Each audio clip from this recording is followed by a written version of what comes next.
All right, Dragon Ball Infinity DBI role players from across the universe. Are you ready? This is the moment you guys have all been waiting for. Or at least there's quite a few of you who have told me you've been waiting for this one. This is not a roleplay review. No. We are going to do something far, far greater. We're going to talk about roleplay stuff. This is going to be the roleplay talk about the tier system. And we're going to go over probably two of the most important tiers currently. That is tier 2 and maybe tier 3, depending on how long I ramble about tier 2. So without further ado, Gesundheit, let's get this started.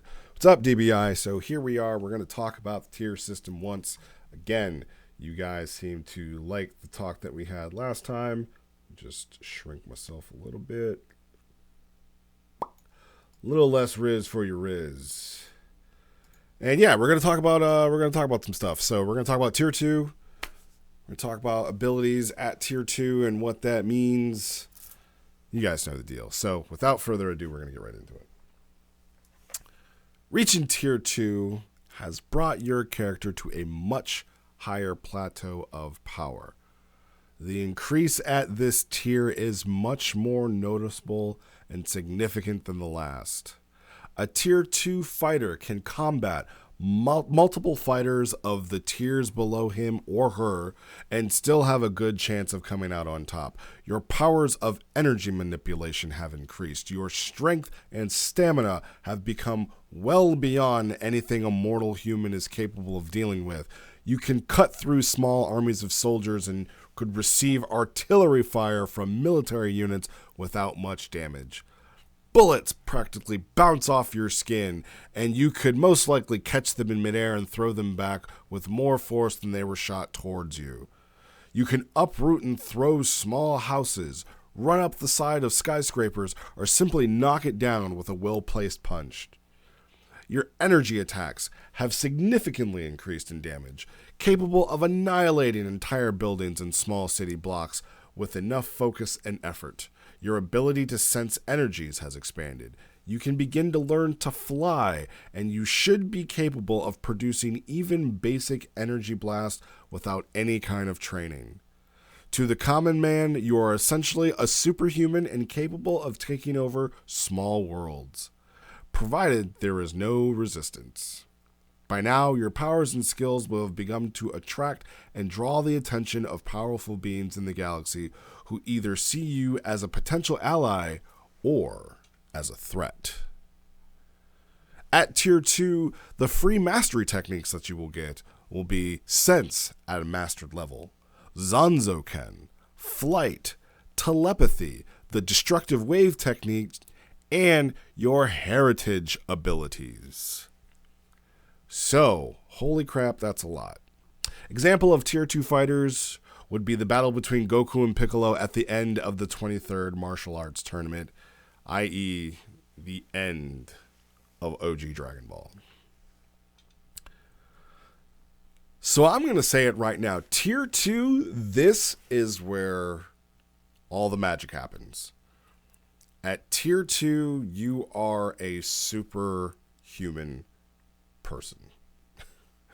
You know, if you were to be talking about like in comic books, you're on the Justice League, right? You're Green Lantern, you're Superman, you know, Wonder Woman, you're starting to leave Batman behind, right?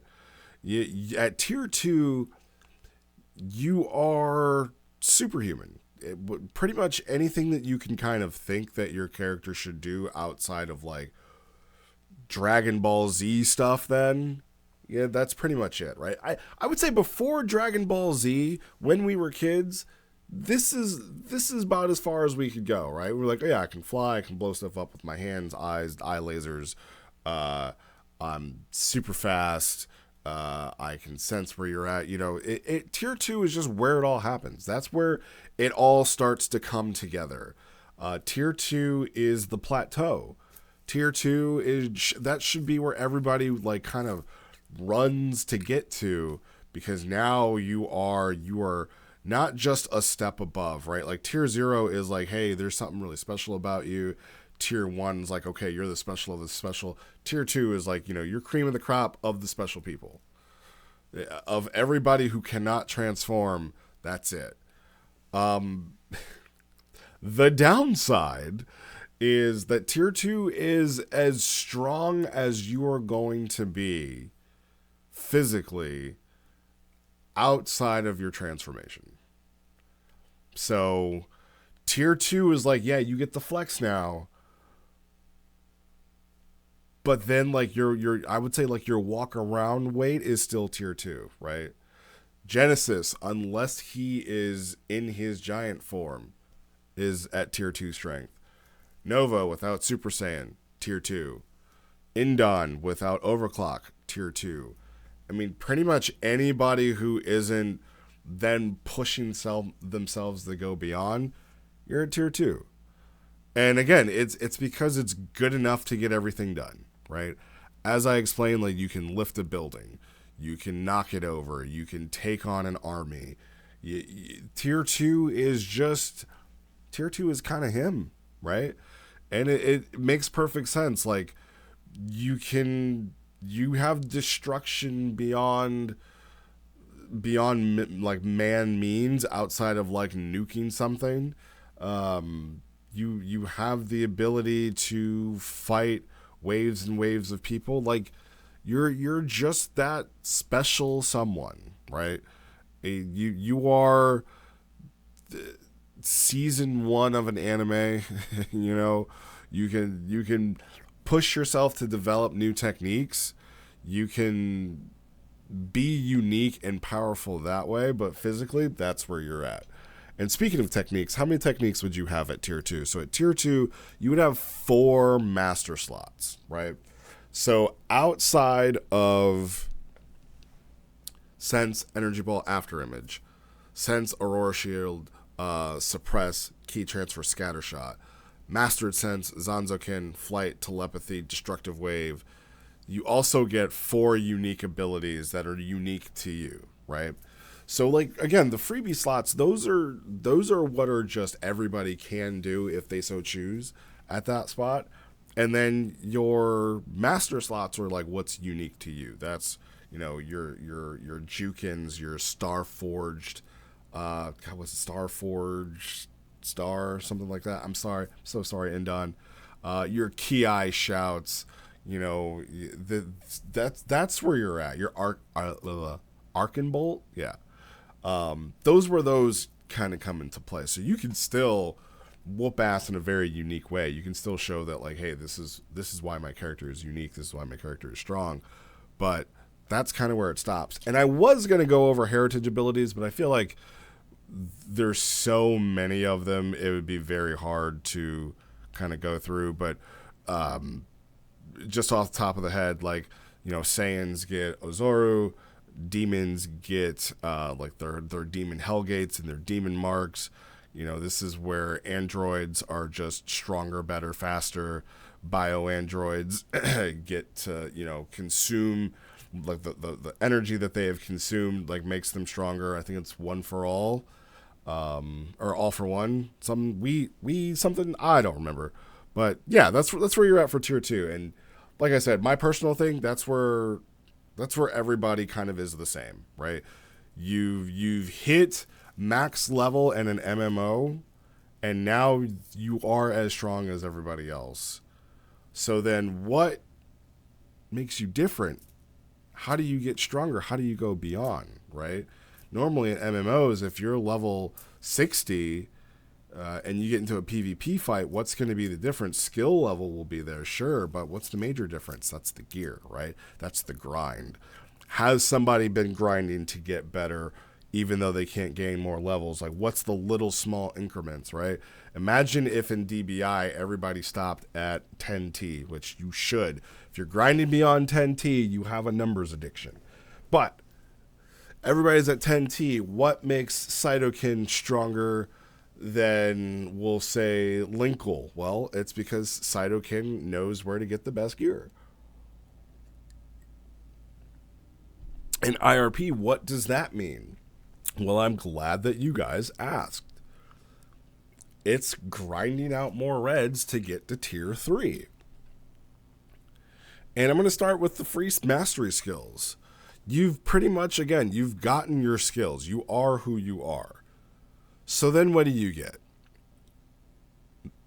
Basically the last level of sense, which is planetary sense. So I didn't want to talk about like the free skills a little bit in tier 2. Mastered sense is almost like you can almost feel somebody's intentions. Like mastered sense isn't just I know how strong you are. It's almost like I can feel how strong you are. I can feel how strong you are from forever away. And in comparison to how I feel, it's like what Goku used against Trunks, right? I searched your feelings. That's how I knew you weren't really going to attack me. Like, you almost have that level of sense. You can, if you sit down and focus, can pretty much find anybody who's not suppressing their power, right? You can be sitting meditatively on the top of a temple at the top of a mountain, and you can find a squirrel at the bottom of the mountain in the forest somewhere. Like, that's your level of sense. In Zanzoken, while I think it gets confused with Afterimage because they basically are the same, like Afterimage is more of like a one-off where someone shoots someone throws a Destructo Disc, and in one quick instance you zip out and it like leaves like that Afterimage and it fades after it passes through it.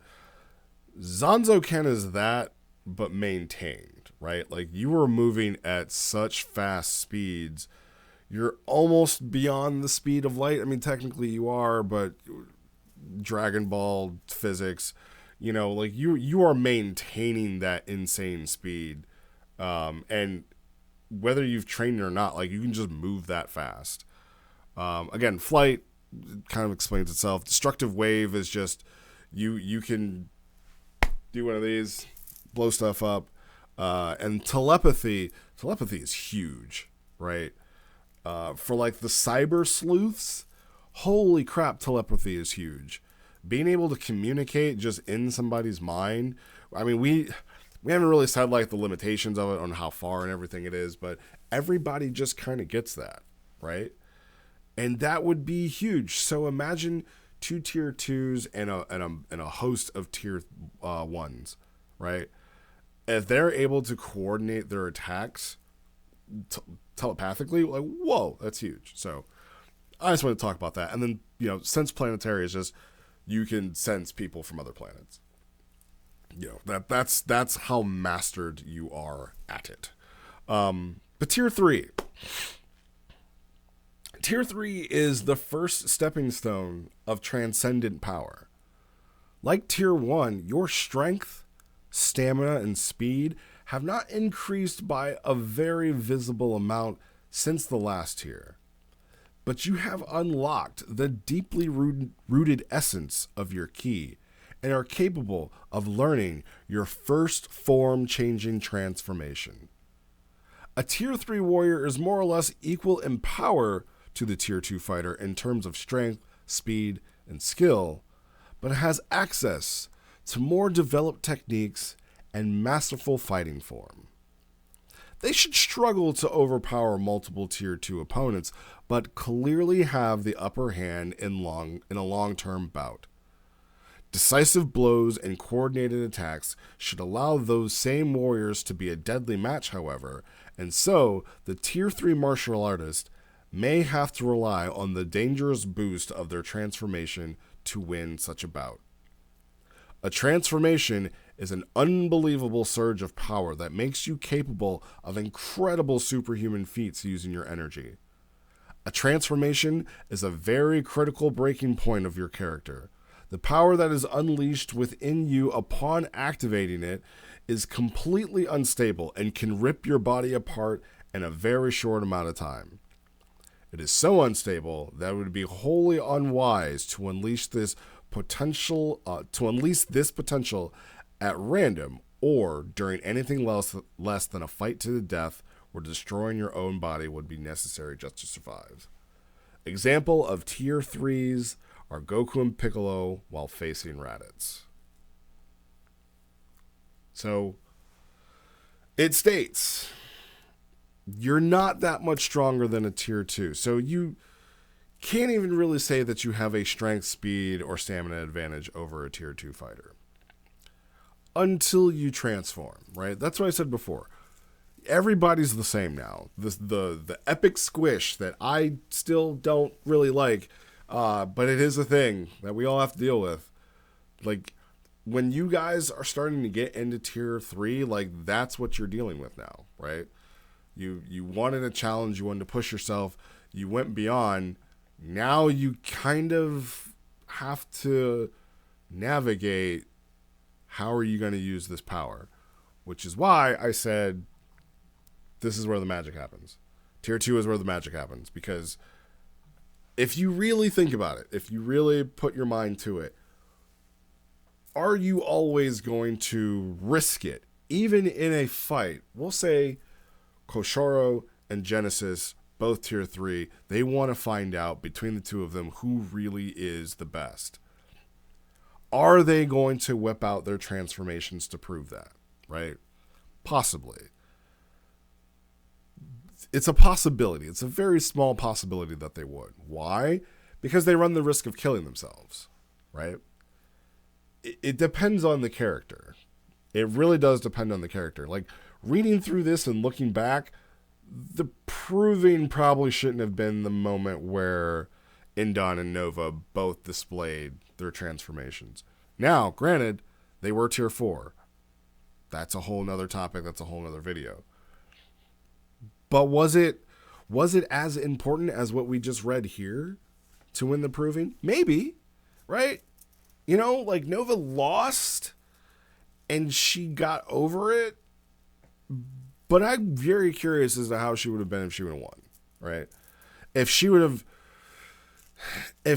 cared a little bit more to push it, maybe, but it's hard to say. It's really hard to say. And we're kind of getting off topic here, but you know, tier 3, that is when you have this moment where it's like, okay, I got to go beyond myself.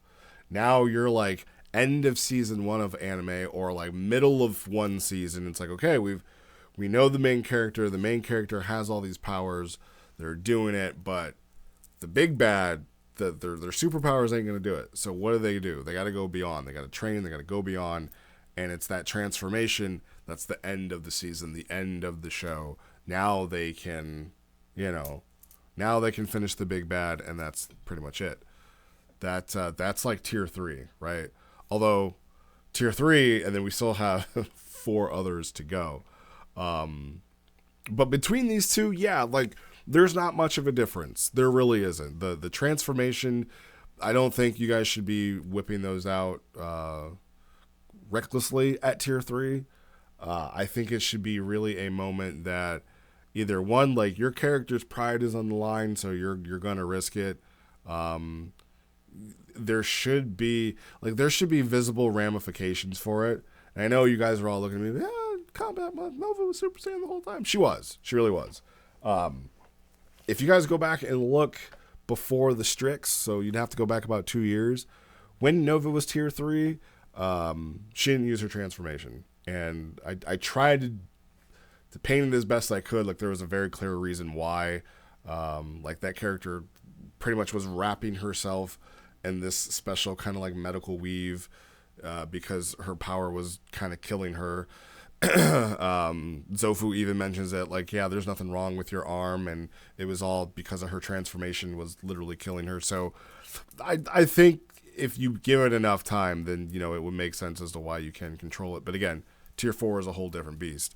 But I think at tier 2 and tier 3, they're the most they're the most fun in the Dragon Ball Infinity roleplay setting, because you pretty much you have like 4 mastered moves that you have all of these freebies that you have. Again, you can kind of just do whatever.